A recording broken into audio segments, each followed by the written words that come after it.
जय माता दी दोस्तों, जय श्री हरि। स्वागत है आपका हमारी YouTube चैनल अभव्या वर्ल्ड में। दोस्तों, आइए भगवान श्री हरि का ध्यान करते हुए सुनते हैं बृहस्पतिवार की संपूर्ण व्रत कथा। प्राचीन समय की बात है। भारत में एक राजा राज्य करता था। वह बड़ा प्रतापी तथा दानी था। वह नित्य प्रति मंदिर में भगवत दर्शन करने जाता, ब्राह्मणों और गुरु की सेवा किया करता। उसके द्वार से कोई भी याचक निराश होकर नहीं लौटता था। वह प्रत्येक गुरुवार को व्रत रखता एवं पूजन करता था।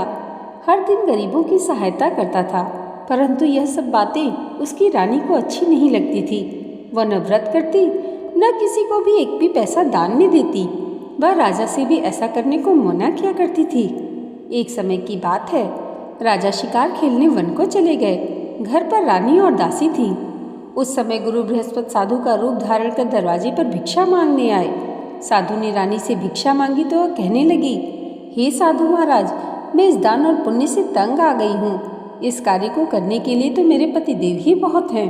अब आप ऐसी कृपा करें कि सारा धन नष्ट हो जाए और मैं आराम से रह सकूँ। साधु रूपी बृहस्पति देव ने कहा, हे देवी, तुम बड़ी विचित्र हो। संतान और धन से कोई दुखी नहीं होता है, इसको सभी चाहते हैं। पापी भी पुत्र और धन की इच्छा करता है। अगर तुम्हारे पास धन अधिक है तो भूखे मनुष्य को भोजन कराओ, प्याऊ लगवाओ, ब्राह्मणों को दान दो, धर्मशालाएं बनवाओ, कुआं, तालाब, बावड़ी, बाग, बागीचे आदि का निर्माण कराओ तथा निर्धनों की कुंवारी कन्याओं का विवाह कराओ। साथ ही यज्ञादि करो। इस प्रकार के कर्मों से आपके कुल का और आपका नाम परलोक में भी सार्थक होगा एवं तुम्हें भी स्वर्ग की प्राप्ति होगी। परंतु रानी साधु की इन बातों से खुश नहीं हुई। उसने कहा, हे साधु महाराज, मुझे ऐसे धन की आवश्यकता नहीं जिसको मैं अन्य लोगों को दान देती फिरूं तथा जिसको रखने और संभालने में ही मेरा सारा समय नष्ट हो जाए। साधु ने कहा, हे देवी, यदि तुम्हारी ऐसी ही इच्छा है तो जैसा मैं तुम्हें बताता हूँ वैसा ही करना। बृहस्पतिवार के दिन घर आंगन को गोबर से लीपना, अपने केशों को पीली मिट्टी से धोना, केशों को धोते समय स्नान करना, राजा से कहना वह हजामत करवाए, भोजन में मांस मदिरा खाना, कपड़े धोबी के यहाँ धुलने देना। इस प्रकार 7 बृहस्पतिवार करने से तुम्हारा सारा धन नष्ट हो जाएगा। यह कहकर साधु महाराज रूपी बृहस्पति देव अंतर ध्यान हो गए। रानी ने साधु के कहे अनुसार 7 बृहस्पतिवार तक ऐसा ही करने का विचार किया। साधु के बताए अनुसार कार्य करते हुए केवल 3 बृहस्पतिवार ही बीते थे कि उसकी समस्त धन संपत्ति नष्ट हो गई।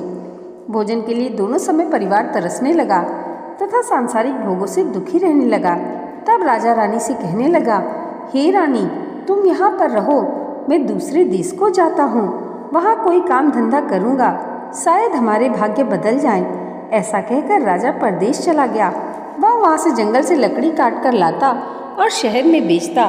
इस तरह जीवन व्यतीत करने लगा। इधर राजा के बिना रानी और दासियाँ दुखी रहने लगी। किसी दिन भोजन मिलता, किसी दिन जल पीकर ही रह जाती। एक समय रानी और दासियों को 7 दिन बिना भोजन के व्यतीत करने पड़े। तो रानी ने अपनी दासी से कहा, हे दासी, यहाँ पास के ही नगर में मेरी बहन रहती है। वह बड़ी धनवान है। तू उसके पास जा और वहाँ से 5 सेर बेझर मांग कर ले आ, जिससे कुछ समय के लिए गुजारा हो जाएगा। दासी रानी की बहन के पास गई। रानी की बहन उस समय पूजा कर रही थी। बृहस्पतिवार का दिन था। दासी ने रानी की बहन से कहा, हे रानी, मुझे आपकी बहन ने भेजा है, मुझे 5 सेर बेझर दे दो। दासी ने यह बात अनेक बार कही, परंतु रानी की बहन ने कोई उत्तर नहीं दिया, क्योंकि वह उस समय बृहस्पतिवार की कथा सुन रही थी। जब दासी को रानी की बहन से कोई उत्तर नहीं मिला तो वह बहुत दुखी हुई। उसे क्रोध भी आया। वह लौटकर रानी से बोली, हे रानी, आपकी बहन बहुत घमंडी है। वह छोटे लोगों से बात भी नहीं करती। मैंने उससे कहा तो उसने कोई उत्तर नहीं दिया। मैं वापस चली आई। रानी बोली, हे दासी, इसमें इसका कोई दोष नहीं है। जब बुरे दिन आते हैं तो कोई सहारा नहीं देता। अच्छे बुरे का पता विपत्ति में ही लगता है। जो ईश्वर की इच्छा होगी वही होगा। यह सब हमारे भाग्य का दोष है। उधर रानी की बहन ने सोचा, मेरी बहन की दासी आई थी, परंतु मैं उससे नहीं बोली, इससे वह बहुत दुखी हुई होगी। अतः कथा सुन तथा विष्णु भगवान का पूजन समाप्त कर वह अपनी बहन के घर आई और कहने लगी, हे बहन, मैं बृहस्पतिवार का व्रत कर रही थी। तुम्हारी दासी हमारे घर गई थी, परंतु जब तक कथा होती है तब तक हम लोग न उठते हैं न बोलते हैं। कहो दासी, क्यों गई थी? रानी बोली, बहन, हमारे घर अनाज नहीं था। वैसे तुमसे कोई बात छिपी नहीं है। इस कारण मैंने दासी को तुम्हारे पास 5 सेर बेझर लेने के लिए भेजा था।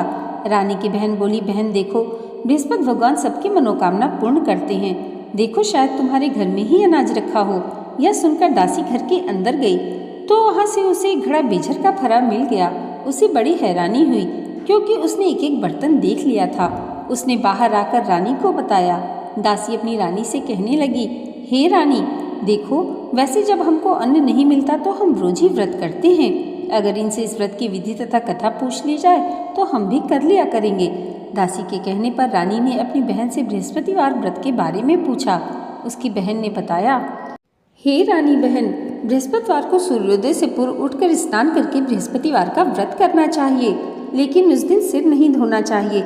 बृहस्पतिवार के व्रत में चने की दाल और मुनक्कों से विष्णु भगवान का केले के वृक्ष की जड़ से पूजन करें तथा दीपक जलाएं। उस दिन एक ही समय भोजन करें। भोजन पीले खाद्य पदार्थ का करें तथा कथा सुने। इस प्रकार करने से गुरु भगवान प्रसन्न होते हैं, अन्न पुत्र धन देते हैं। इस तरह व्रत और पूजन की विधि बताकर रानी की बहन अपने घर लौट गई। रानी और दासी दोनों ने निश्चय किया कि वे बृहस्पति देव भगवान का पूजन जरूर करेंगी। 7 दिन बाद जब बृहस्पतिवार आया तो उन्होंने व्रत रखा।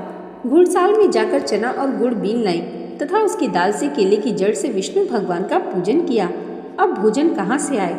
दोनों बहुत दुखी हुई, परंतु उन्होंने व्रत किया था, इस कारण बृहस्पति देव भगवान प्रसन्न थे। वे एक साधारण व्यक्ति के रूप में 2 थालों में सुंदर पीला भोजन लेकर आए और दासी को देकर बोले, हे दासी, यह भोजन तुम्हारे और रानी के लिए है, तुम दोनों करना। दासी भोजन पाकर बड़ी प्रसन्न हुई और रानी से बोली, रानी जी भोजन कर लो। रानी को भोजन के आने के बारे में कुछ पता नहीं था, इसलिए वह दासी से बोली, जा तू ही भोजन कर, क्योंकि तू हमारी व्यर्थ में हंसी उड़ाती है। दासी बोली, एक व्यक्ति अभी भोजन दे गया है। रानी कहने लगी, वह भोजन तेरे लिए दे गया होगा, तू ही भोजन कर। दासी ने कहा, वह व्यक्ति हम दोनों के लिए 2 थालों में भोजन दे गया है, इसलिए मैं और आप दोनों साथ साथ भोजन करेंगी। फिर दोनों ने गुरु भगवान को नमस्कार कर भोजन प्रारंभ किया। उसके बाद से वे प्रत्येक बृहस्पतिवार को गुरु भगवान का व्रत और पूजन करने लगी। बृहस्पति भगवान की कृपा से उनके पास धन हो गया, परंतु रानी फिर पहले की तरह आलस्य करने लगी। तब दासी बोली, देखो रानी, तुम पहले भी इस प्रकार आलस्य करती थी, तुम्हें धन के रखने में कष्ट होता था, इस कारण सभी धन नष्ट हो गया। अब गुरु भगवान की कृपा से धन मिला है तो तुम्हें फिर आलस्य होता है। बड़ी मुसीबतों के बाद हमने यह धन पाया है, इसलिए हमें दान पुण्य करना चाहिए। तुम भूखे मनुष्य को भोजन कराओ, प्याऊ लगवाओ, ब्राह्मणों को दान दो, कुआं, तालाब, बावड़ी आदि का निर्माण कराओ, मंदिर पाठशालाएं बनाकर दान दो, कुंवारी कन्याओं का विवाह करवाओ, धन को शुभ कार्यों में खर्च करो, जिससे तुम्हारे कुल का यश बढ़े और स्वर्ग की प्राप्ति और पितृ भी प्रसन्न हो। दासी की बात मानकर रानी ने इस प्रकार के कर्म करने प्रारंभ किए, जिससे उसका काफी यश फैलने लगा। एक दिन रानी और दासी आपस में विचार करने लगी, न जाने राजा किस दशा में होंगे, उनकी कोई खोज खबर नहीं है। गुरु भगवान से उन्होंने प्रार्थना की और भगवान ने रात्रि में राजा को स्वप्न में कहा, हे राजा उठ, तेरी रानी तुझको याद करती है, अब अपने देश को लौट जा। राजा प्रातःकाल उठकर जंगल से लकड़ियां काटकर लाने के लिए जंगल की ओर चल पड़ा। जंगल से गुजरते हुए वह सोचने लगा, रानी की गलती से कितने दुख भोगने पड़े। राजपाट छोड़कर उसे जंगल में आकर रहना पड़ा। जंगल से लकड़ियां काटकर उन्हें बेचकर गुजारा करना पड़ा। उसी समय उस जंगल में बृहस्पति देव एक साधु का रूप धारण कराए और राजा के पास आकर बोले, हे लकड़हारे, तुम इस सुनसान जंगल में किस चिंता में बैठे हो, मुझे बतलाओ। यह सुन राजा के नेत्रों में जल भर आया और साधु की वंदना कर बोला, हे प्रभु, आप सब कुछ जानने वाले हैं। इतना कहकर राजा ने साधु को अपनी संपूर्ण कहानी सुना दी। महात्मा तो स्वभाव से ही दयालु होते हैं। वे राजा से बोले, हे राजा, तुम्हारी पत्नी ने बृहस्पति देव के प्रति अपराध किया था, जिस कारण तुम्हारी यह दशा हुई है। अब तुम किसी प्रकार की चिंता मत करो, भगवान तुम्हें पहले से अधिक धन देंगे। देखो, तुम्हारी पत्नी ने बृहस्पतिवार का व्रत करना प्रारंभ कर दिया है। अब तुम भी बृहस्पतिवार का व्रत करके चने की दाल व गुड़ और जल को लोटे में डालकर केले के पत्ते से भगवान विष्णु का पूजन करो। फिर कथा कहो या सुनो, भगवान तुम्हारी सब कामनाओं को पूर्ण करेंगे। साधु को प्रसन्न देखकर राजा बोला, हे प्रभु, मुझे लकड़ी बेचकर इतना पैसा भी नहीं बचता जिससे भोजन करने के उपरांत कुछ बचा सकूं। मैंने रात्रि में अपनी रानी को व्याकुल देखा है। मेरे पास कोई साधन नहीं जिससे समाचार जान सकूं। फिर मैं बृहस्पतिवार की कौन सी कहानी कहूँ या सुनो। मुझको तो कुछ भी मालूम नहीं है। साधु ने कहा, हे राजा, तुम किसी प्रकार की चिंता मत करो। बृहस्पतिवार के दिन तुम रोजाना की तरह लकड़ियां लेकर शहर में जाओ। तुम्हें रोज से दुगना धन प्राप्त होगा, जिससे तुम भली भांति भोजन कर लोगे तथा बृहस्पति देव की पूजा का सामान भी आ जाएगा। बृहस्पति देव की कथा इस प्रकार है।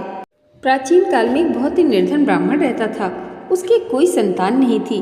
वह नित्य पूजा पाठ करता, परंतु उसकी स्त्री बहुत मलिनता के साथ रहती थी। वह न स्नान करती, न किसी देवता का पूजन करती। प्रातःकाल उठते ही सर्वप्रथम भोजन करती, बाद में कोई अन्य कार्य करती। ब्राह्मण देवता बहुत दुखी रहते थे। पत्नी को बहुत समझाते, किंतु उसका कोई परिणाम न निकलता। भगवान के अनुकंपा से एक समय उस ब्राह्मण की पत्नी गर्भवती हुई और 10वें महीने एक सुंदर कन्या को जन्म दिया। निर्धन ब्राह्मण कन्या के जन्म से बहुत दुखी हुआ। धीरे धीरे ब्राह्मण की कन्या बड़ी होने लगी। बचपन से उस कन्या की रुचि भगवान विष्णु की पूजा में थी। वह प्रातः उठते स्नान आदि करके भगवान विष्णु की पूजा करने मंदिर में जाती थी। बृहस्पतिवार को व्रत करके विधिवत पूजा पाठ करती थी। पूजा पाठ के बाद वह पढ़ने के लिए पाठशाला में जाती थी। घर से चलते हुए वह मुट्ठी भर जौ साथ लेकर जाती और पाठशाला के रास्ते में थोड़े थोड़े जौ गिराती जाती थी। जब वह पाठशाला से घर लौटती तो जौ के वह दाने सोने में बदले हुए मिलते थे। लड़की सभी सोने के दाने बीन लाती थी। एक दिन जब वह सोने के दाने साफ कर रही थी तो उसकी माँ ने कहा, बेटी, सोने के दाने साफ करने के लिए सोने का सूप भी होना चाहिए। अगले दिन बृहस्पतिवार था।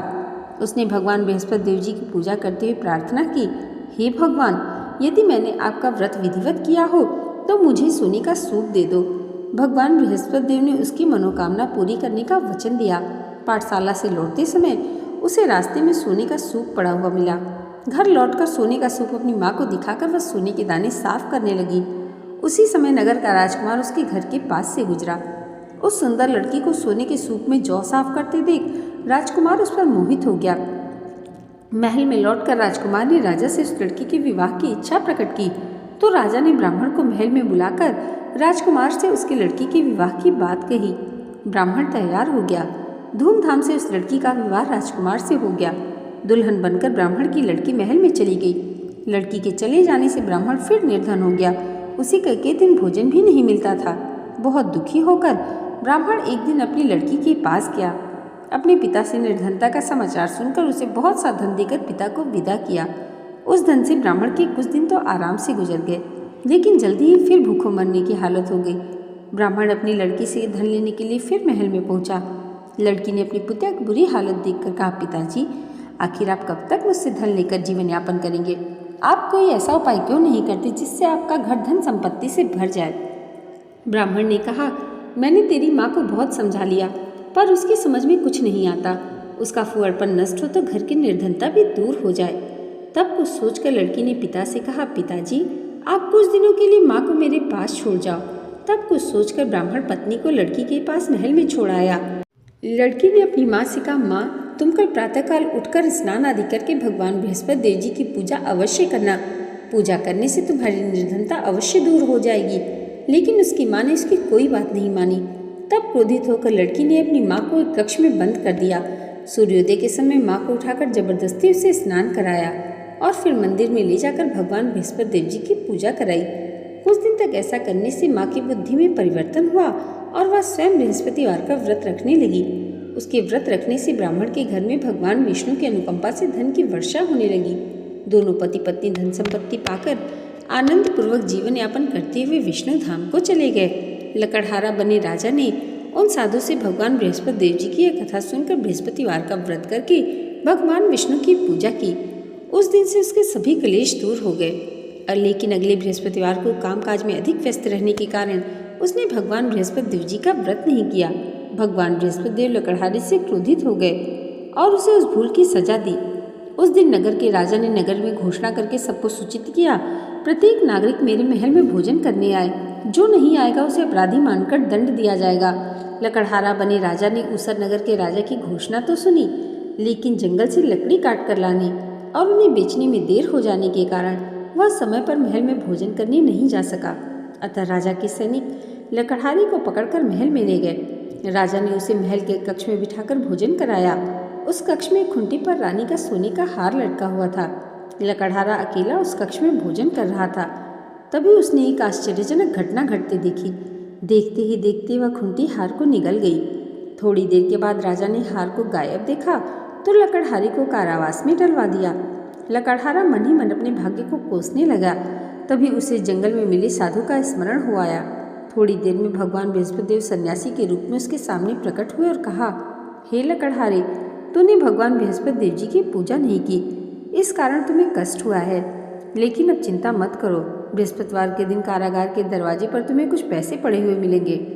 उन पैसों से भगवान बृहस्पति जी का व्रत करके उनकी पूजा करोगे तो तुम्हारे सब दुख नष्ट हो जाएंगे। बृहस्पतिवार के दिन दरवाजे पर पड़े मिले पैसों से चने और गुड़ मंगाकर लकड़हारे ने बृहस्पतिवार की कथा कही तो भगवान बृहस्पतिदेव ने प्रसन्न होकर उस नगर के राजा को स्वप्न में लकड़हारे को कारागार से मुक्त करने को कहा। सुबह राजा ने अपने कक्ष में आकर देखा तो खूंटी पर रानी का हार टंगा हुआ था। राजा ने लकड़हारे को मुक्त कर दिया और उसे धन और आभूषण देकर विदा किया। लकड़हारा बना राजा उस नगर से चलकर अपने नगर में पहुंचा तो उस नगर में कुएं, धर्मशालाएं, बाग बागीचे देखकर बहुत प्रसन्न हुआ। राजा ने किसी से पूछा, ये कुएं, धर्मशालाएं किसने बनवाई हैं? सबने उसे बताया, ये सब रानी और दासी ने बनवाए हैं। राजा महल में पहुंचा तो रानी ने उसका भव्य स्वागत किया। तब राजा ने निश्चय किया कि सप्ताह में एक बार तो सभी बृहस्पति देव जी का व्रत तथा पूजन करते हैं, परंतु मैं प्रतिदिन व्रत किया करूंगा तथा दिन में 3 बार कथा कहा करूंगा। अब राजा हर समय दुसाले में चने की दाल बांधे रहता तथा दिन में 3 बार बृहस्पति देव की कथा कहता। कुछ दिनों के बाद राजा को अपनी बहन की याद आई। एक दिन घोड़े पर सवार होकर राजा अपनी बहन से मिलने चल दिया। अभी राजा नगर के बाहर पहुंचा ही था कि उसने कुछ लोगों को एक शव को ले जाते हुए देखा। राजा को स्मरण हो आया कि आज उसने किसी को बृहस्पतिवार की व्रत कथा नहीं सुनाई है। राजा ने उन लोगों को रोक कर कहा, भाइयों, आप शव को ले जाने से पहले मुझसे बृहस्पतिवार की कथा सुन लें। लोगों ने राजा पर क्रोधित होते हुए कहा, तुम पागल तो नहीं हो? लेकिन कुछ बड़े बूढ़े लोगों ने कहा, अच्छा भाई, साथ में चलते चलते तुम अपनी कथा भी सुना लो। राजा ने चलते हुए आधी कथा ही सुनाई थी कि शव हिलने लगा। राजा की पूरी कथा सुनाते ही शव उठकर बैठ गया। लोगों ने हैरानी से दांतों तले उंगली दबाई और अगले बृहस्पतिवार से भगवान बृहस्पति देव जी का व्रत करने एवं कथा सुनने का निश्चय किया। अब घोड़े पर सवार राजा चलते हुए किसान के पास पहुंचा। किसान अपने खेत में हल चला रहा था। राजा ने कहा, अरे भाई, मुझसे बृहस्पतिवार की कथा सुन लो। किसान झुंझला कर बोला, अरे भाई, देख नहीं रहे, जितनी देर में तुम्हारी कथा सुनूंगा उतनी देर में पूरे खेत में हल चला लूंगा। राजा निराश होकर चलने लगा। तभी किसान के बैल लड़खड़ाकर जमीन पर जा गिरे। किसान के पेट में भी जोरों का दर्द होने लगा। उस किसान की पत्नी जब खाना लेकर आई तो उसने किसान से इस बारे में पूछा। किसान ने घुड़सवार की पूरी कहानी सुनाई। किसान की पत्नी दौड़ती हुई राजा के पास पहुंचकर हाथ जोड़कर बोली, भैया, मैं तुम्हारी कथा सुनने को तैयार हूँ। राजा ने उसके साथ खेत पर पहुंचकर बृहस्पतिवार की कथा सुनाई।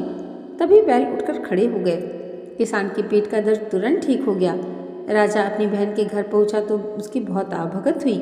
अगले दिन सुबह उठकर राजा ने देखा घर के सभी लोग भोजन कर रहे हैं। किसी भूखे को बृहस्पतिवार की कथा सुनाए बिना राजा भोजन नहीं करता था। उसने बहन से कहा, बहन, क्या घर में कोई ऐसा व्यक्ति नहीं जिसने अभी तक भोजन न किया हो? उसकी बहन बोली, भैया, हमारे घर में तो क्या, आपको पूरे नगर में कोई ऐसा व्यक्ति नहीं मिलेगा जिसने सुबह सुबह भोजन नहीं किया हो। तब राजा ने बहन के घर से निकलकर उस नगर में बिना भोजन किए व्यक्ति की तलाश की। एक गडरिये के घर में उसका बेटा बीमार होने के कारण भूखा रह गया था। राजा ने उसको जाकर बृहस्पतिवार की कथा सुनाई। कथा सुनते सुनते गडरिये का बीमार बेटा बिल्कुल ठीक हो गया। सबने राजा की बहुत प्रशंसा की। एक दिन राजा ने अपनी बहन से कहा, बहन, अब हम अपने घर जाना चाहते हैं, तुम भी मेरे साथ चलो, कुछ दिन वहाँ रहकर लौट आना। राजा की बहन ने अपनी सास से पूछा तो सास ने ताने देते हुए कहा, बहू, मायके जाना है तो अकेली जाना, मेरे पुतों को नहीं ले जाना। तुम्हारे भाई की कोई संतान नहीं है, कहीं तुम्हारी भाभी मेरे पुतों पर जादू टोना न कर दे। दूसरे कक्ष में बहन की सास की बातें सुनकर राजा दुखी मन से अकेला ही अपने नगर को लौट गया। रानी ने राजा से कहा, आप तो बहन को साथ में लाने की बात कह कर गए थे, फिर बहन को साथ क्यों नहीं लाए? तब राजा ने दुखी होते हुए कहा, रानी, हम निसंतान हैं, इसलिए कोई हमारे घर आना पसंद नहीं करता। रानी ने राजा को समझाया, हे प्राणनाथ, हमें बृहस्पति देव ने सब कुछ दिया है, अब भगवान बृहस्पति देव हमें संतान भी अवश्य देंगे। बृहस्पतिवार को विधिवत व्रत करते हुए राजा रानी ने भगवान बृहस्पति देव से संतान के लिए प्रार्थना की। कुछ दिनों के बाद उन्होंने स्वप्न में दर्शन देते हुए कहा, हे राजन, तेरी मनोकामना अवश्य पूरी होगी। 1 सप्ताह बाद ही रानी गर्भवती हो गई। 10वें महीने रानी ने एक सुंदर पुत्र को जन्म दिया। राजा रानी जीवन पर्यंत बृहस्पतिवार का व्रत करते रहे। उनके घर में धन की वर्षा होती रही। इस तरह आनंदपूर्वक जीवन यापन करते हुए राजा रानी भगवान बृहस्पति देव की अनुकंपा से मोक्ष को प्राप्त करके सीधे वैकुंठ धाम पहुँच गए।